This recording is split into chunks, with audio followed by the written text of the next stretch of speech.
at number 5, the one and only Hugh Jackson. We got to put him up there. Love you, Hugh, but 1-31 is 1-31. 0 for 16 is 0 for 16. You got Baker Mayfield. You got Jarvis Landry. Josh Gordon's coming back. Supposedly you guys have improved. Damn it, give me more than one game. One game. You can't just do one game, can't do 0. You got to win a few games. Hugh Jackson's got to be on the hot seat because no matter what the situation is, you can't be 1-31 in 2 seasons and then follow that up with another loser season. Let's get to number 4 on the list. Shockingly to a lot of you people, but not to me, is Mike McCarthy for the Green Bay Packers. Listen, I know the man has gone to the playoffs numerous times, 8 straight years, to be honest with you, before last year. But you got the baddest man on the planet in Aaron Rodgers. You can't waste away having a quarterback of this magnitude and you just going to the playoffs and you going home. That's not good enough. You haven't won a Super Bowl since 2010. I need more, Mike McCarthy. I need more. Otherwise, I'm looking at you. Number 3 on the list, Mr. Jay Gruden. Not John Gruden, Mr. $100 million man in Oakland. We'll deal with you later some other time. Jay Gruden, 4 years. Think about this for a second here, okay? Jay Gruden is under 500. His record's like 28-35. He's regressed over the last 3 years. And on top of all of that, they're just not getting to the playoffs. They're not winning. Now Kirk Cousins is gone. Alex Smith is in the house. I personally think Jay Gruden's been overrated. But if he doesn't win this year, it'll be official. Number 2 on the list, Mr. Jason Garrett for the Dallas Cowboys, America's team. This man has coached in Dallas for 8 years.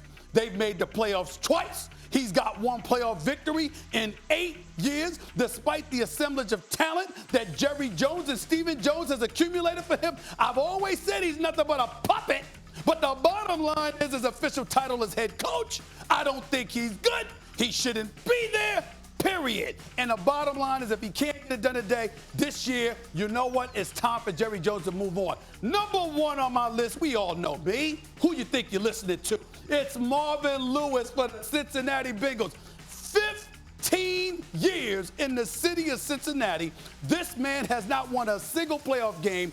0 for 7 in postseason competition. He has been a disaster as far as I'm concerned. The fact that he still has a head coaching job is an insult to the citizens of Cincinnati. It's a reminder that you don't give 2 cents about winning. Okay. And if he is not done after this year, if they don't win a playoff game or get to the playoffs, it's even more shameful than it already is. Let's take it down an octave for a second. I don't mind the choice of coaches, but the order. How is Hugh Jackson 5th on that list? Well, because Hugh Jackson has won 1 game in 2 seasons, got an influx of talent. Because it's been an organizational disaster, and I have other priorities to deal with. You were the one saying he needs 9 games to save his job. No, I didn't say 9 games, but it's obvious what the situation is. They're just a moribund franchise right now, collectively. Of course, Hugh Jackson has to be on the list, but you ain't really thinking about him. That's a given. That's like saying the sky is blue.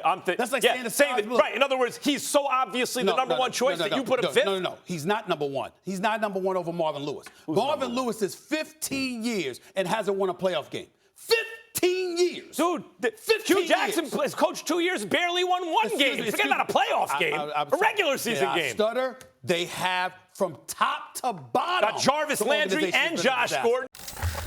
The Green Bay Packers haven't done a good enough job of getting the right personnel around Aaron Rodgers for a while. But I'm not going to go and put Mike McCarthy there as being on this blazing hot seat or anything like that. But I agree. How you just going to have Hugh Jackson at number 5? You got to understand, GM John Dorsey, who came in, he's not. I don't think he's aligned at the hip with Hugh Jackson. So if they don't show significant improvement this year, and by significant, I'm thinking like 6-7 games, then I think Hugh Jackson's out there. I got a couple names for you. Okay. Okay. How about John Harbaugh? Okay? How about John Harbaugh? John Harbaugh has missed the playoffs 3 consecutive seasons. Yeah. He's won a Super Bowl. I think they got to win that division. But Baltimore, I mean, there's a standard in Baltimore right now, and John Harbaugh hasn't, the past few years, along with Joe Flacco, haven't been living up to that standard. So to me, I'm putting John Harbaugh on that list. You had Jason Garrett on there. I understand where you're coming from with Jason Garrett, but here's my thing. Number 1, they went 13-3 in 2016. They went 9-7 last year. But the biggest thing is, who are you going to get to coach with Jerry Jones as the GM and owner? What reliable head coach want to coach under those certain circumstances? And then I had Vance Joseph with the Denver Broncos. After his rookie season, they almost fired him. So you don't think that if he doesn't bounce back after this season, you don't think John Elway would give him the EO? Let me answer these questions. Number one, the list was about my preference, and I gave you my preference. That's number one. Okay. Number two, let me go down the list. When you talk about a Jason Garrett, I think that it would behoove Jerry Jones to get somebody in there that could do a better job coaching with Jerry Jones and Stephen Jones as the overseers that they are, rather than somebody that just is all you know about. But who are you going to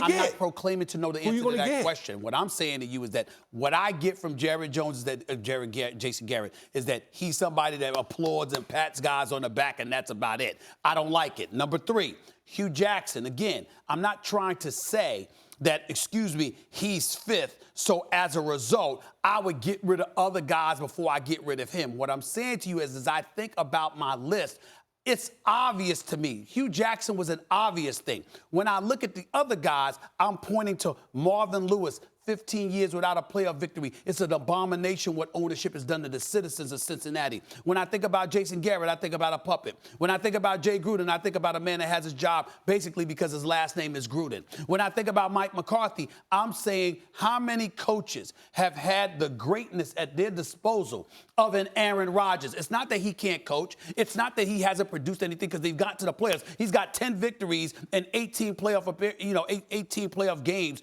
as an appearance as a head coach. I'm saying most coaches aren't lucky enough to have that kind of talent if it's up at their to you, disposal. The hottest seat would be Marvin Lewis. Yes.